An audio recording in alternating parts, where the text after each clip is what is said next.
Hold up.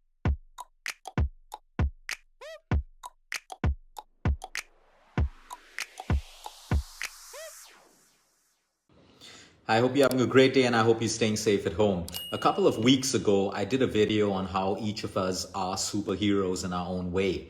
What I meant by that was we carry an invisible superhero pack on our backs every single day.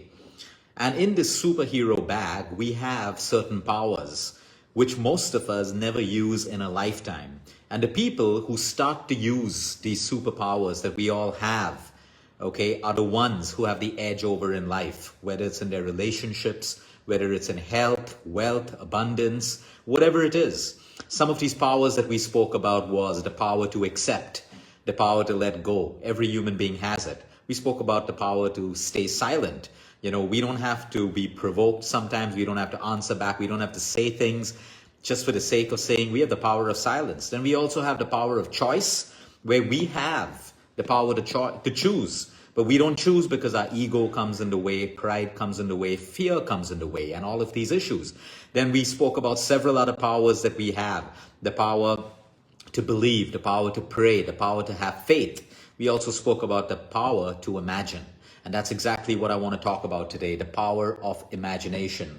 I think every one of my patients who are either going in for surgery, chemotherapy, radiation, or whatever it is, when they call me up just before that saying, Luke, we're scared, there's only one thing I tell all of them. Okay, you have the power of imagination. Right now, you get nothing out of imagining the worst. Does anyone get anything out of imagining the worst? Think about it. Think about it. Do you get anything out of imagining the worst? No. So then why not put all that energy into imagining the best? Imagining that the chemo is going to go well, the radiation is going to go well, your surgery is going to go well, your exam is going to go well, everything in your life is going to go well. That is the power of imagination, because we get nothing out of imagining the worst, absolutely nothing. Now we can plan for the worst. Okay, I'm not saying we need to live in an airy-fairy world. Yes, we got to plan. We got to have contingency plans in life. We can't just go through life living that way. So we can plan for the worst, but the moment we start putting more energy above planning into imagination, that's where our entire life changes. So we wake up, we imagine we're going to be caught in traffic, we get caught in traffic. We imagine that our relationship is going to be one of negativity, one of constant fighting, or whatever it is. That's exactly what happens. We imagine constantly that we're going to get sick, we get sick. I have people today who have imagined themselves into sickness because all their life they've imagined what it would be to be sick and how fearful they are of that. So today I'm going to talk about the power of imagination. Remember these two lines. Remember that everything that exists right now was once imagined. Everything that exists was once imagined. I'm talking to you on an iPhone. This iPhone was once an idea in someone's mind. They imagined it and they made it into an iPhone. The house that you're living in was once an idea in someone's head.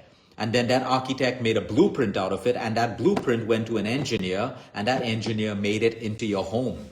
You see, everything that exists around you was once imagined. Okay? Now, the second line that I want you to remember, that is that everything that is going to exist in your life also must be imagined. Okay? I'm not here to say that sit down and imagine $1 billion and it's going to come into your life. No. You got to still put in your effort, make your sacrifices and all of that stuff. But if you can imagine it's possible, you've begun the process. You can't be diagnosed with cancer and a disease and say, I'm going to imagine I'm going to be healed and sit down and do nothing about it. It's not going to work. That's not what imagination is. Someone got an idea to build a house and they put an effort to build on that idea and then make a blueprint and transform that imagination or that idea into a product. It took effort. It took work. It took sacrifice. A lot of people think that manifestation is just wish it and it's going to come true, and that's why they fail. The second biggest limitation why most people do not use the power of their imagination, even though they've gone through several instances in their lives. You're given a blank piece of paper and you're told to draw something in a drawing competition. You first got to think of what you're going to draw before you put it down on paper. You're going to have an image in your mind of what you're going to draw before it comes down onto that paper. It's the same thing. Imagination has played a role in our lives right through. And now, as we grow, the reason why we don't like to imagine, The reason why we don't like to unleash that power of imagination is because of fear of failure, fear of what if it doesn't happen, fear of rejection, what if it doesn't happen, fear of loss, what if it doesn't happen. So you see, your ego and your pride comes in between the power of your imagination, and it doesn't allow you to imagine with belief and faith. Most people out there put an imagination or a prayer out into the universe, but they have no faith and belief. They keep on trying to micromanage or worry about the problem. That's never ever going to work for you. A lot of people, every single religion on this planet talks about say a prayer and surrender it. Say a prayer with faith and belief and surrender it. But most people say their prayers and they worry so much in life, and that's why nothing really comes out of it. When you say a prayer, you surrender with faith and belief. Every religion talks about that. Spirituality talks about that. Forget about religion. Spirituality teaches us to live a life with faith and belief. That we are safe, we are being protected. Imagine you have a whole spiritual path, and right after you practice your spiritual path, you start worrying about everything in your life. That's not spirituality. Spirituality needs to teach us beyond how to overcome our fears and how to live with faith and belief. Your life would be hopeless if you didn't have faith and belief, but we choose where we want to put that faith and belief. Coming back to imagination. So everyone says, let's start affirmations. Luke, give me a list of affirmations. Let me tell you, most people's affirmations never ever work because they do it the wrong way. Just because you're going to sit around and affirm, I am wealthy, I am healthy, I am happy, I am loved. It's not going to happen that way. It's got to get into your subconscious mind. When you use your imagination, let's go through a simple exercise, okay? Simple things like, I feel abundance coming into my life, and you really feel it. I feel my health is getting better and better because you are appreciative of the little changes that are happening in you. I feel the love of my children. I feel loved in my relationship. I feel successful at work. I feel safe. I feel peace. I feel awesome. I feel whole and complete. When you say this, it has to come with meaning and feeling. If it doesn't come with that, it's just another chant. It's just another affirmation that is never ever going to work. So for imagination to work, they say, in your imagination, place your deepest desire and begin to feel like it's going to happen. Most people, unfortunately, don't even know what their deepest desire is. When I say, what is it that you truly want in your relationship? Truly want in your relationship. Most people have to think. They have to think a lot. So you say, if you don't know what your deepest desire is, you can't place it in your imagination. And then you start selecting desires of other people's lives that you see. Oh, I desire a body like my friend. Oh, I desire a car like my boss. Oh, you look at everyone's life and that becomes your desire. That's not your desire. Your truest desire comes from inside of you. And when you take that truest desire that is not made up on what society is telling you you should have, and you place that in your imagination and you believe that's going to happen and you feel like it's going to happen, that is what the power of imagination is, visualization, manifestation, or whatever it is. Remember, every feeling makes a subconscious impression. So if you're constantly feeling bad and bitter and resentful and angry, you're making subconscious impressions all the time. All the time. Those become your impressions, and that becomes your life, your behavior, your experience, and everything else. Let me give you a simple thought. I give you something sad to think about right now. So you hear me say something sad, it becomes your thought. Now you have a sad feeling. Because you have a sad feeling, you have a sad behavior. It's going to come out in your behavior. And because you have a sad behavior, you have a sad experience. Your day is sad. The same thing with a happy feeling or a happy thought. You have a happy behavior and a happy experience. So you see, every feeling that we have, we constantly feel, becomes an impression in our subconscious mind. Now, we cannot go through a lifetime without thinking that we will never have negative feelings. But the point is, every time we go through a negative feeling, let's say I have a sad thought right now, I want to feel it, I want to embrace it, but as quickly as possible. I want to change that into something else. So you see, I change the impression. I don't make it into a circuit. And when I make it into a circuit, I have a spiral. I start to spiral downwards into either sadness or happiness or whatever it is. That is why living mindfully is so important for us. So when we find ourselves being pulled into resentment, pulled into negativity, pulled into anger, at that point, mindfully, if we can break that circuit, we change the subconscious impression. It's as simple as that. Your subconscious mind works on the principle of it accepts whatever you feed it.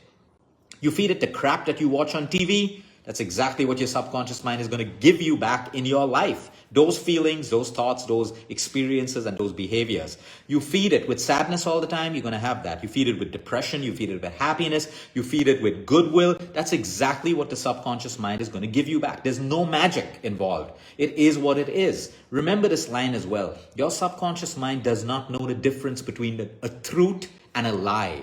Now, why is this such a powerful line?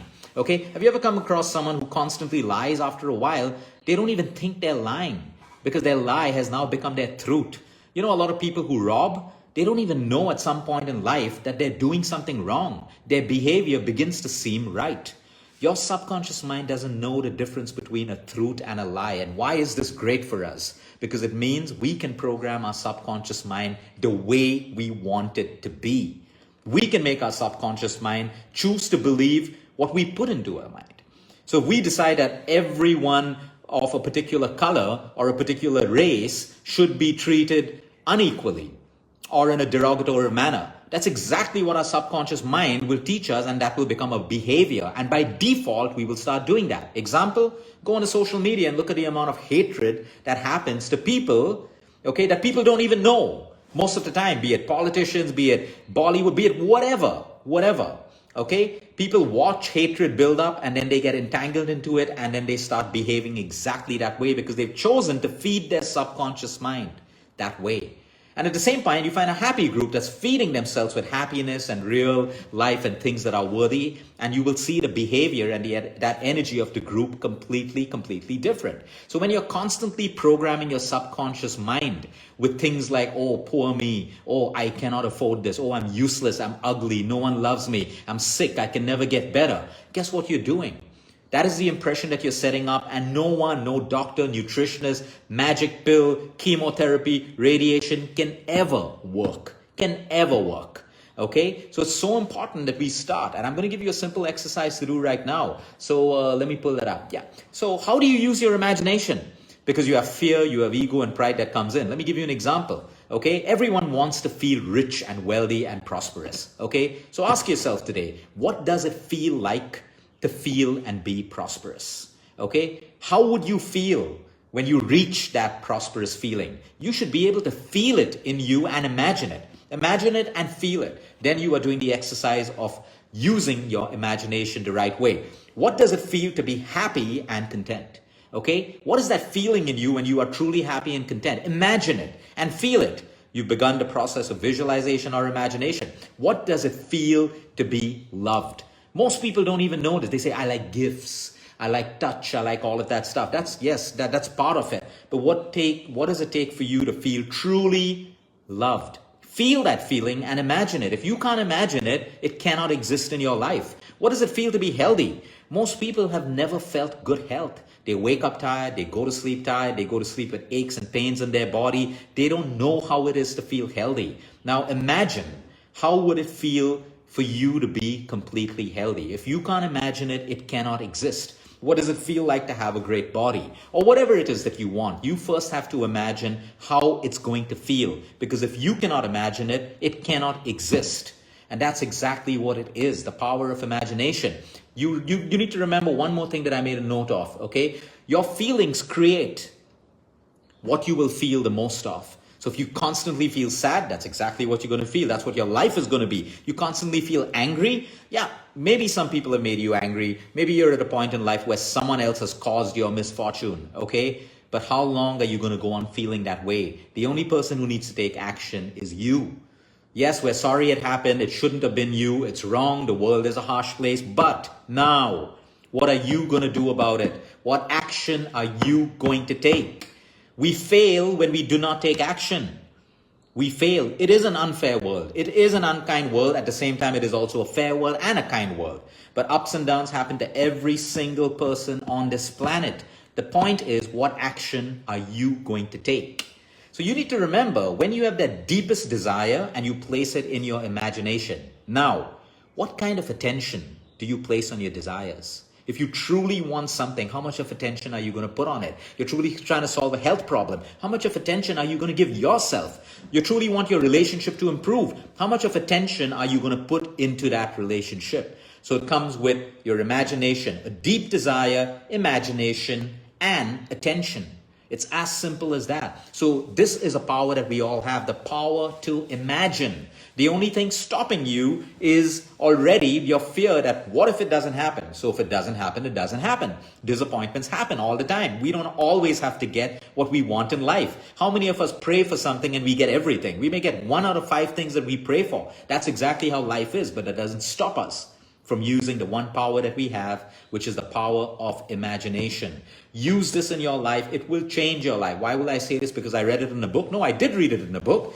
But if I have to say, my entire life today is built on the power of my own imagination. And although I may not have gotten everything that I want, when I look back, the things that I've wanted and not got are actually blessings that I didn't get them at that particular point. So the reason I'm speaking to you with conviction is because imagination works for me. It works for my patience.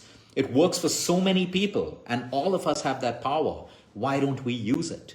Try. You may fail once, twice, 3 times, but most people, they're like, Luke, I want to feel rich. And I say, so why don't you start feeling it right now? No, I can only feel rich when I get money. No, that means, are you going to be feeling sick only until your health comes back? Or you need to start feeling healthy right now, even while you're sick. You got to start feeling rich, even if you don't have that much, if that's what you imagine your life to be. Remember, it cannot exist if you do not imagine it. Have a great day, everyone. Until next time, eat smart, move more, sleep right, and breathe deep.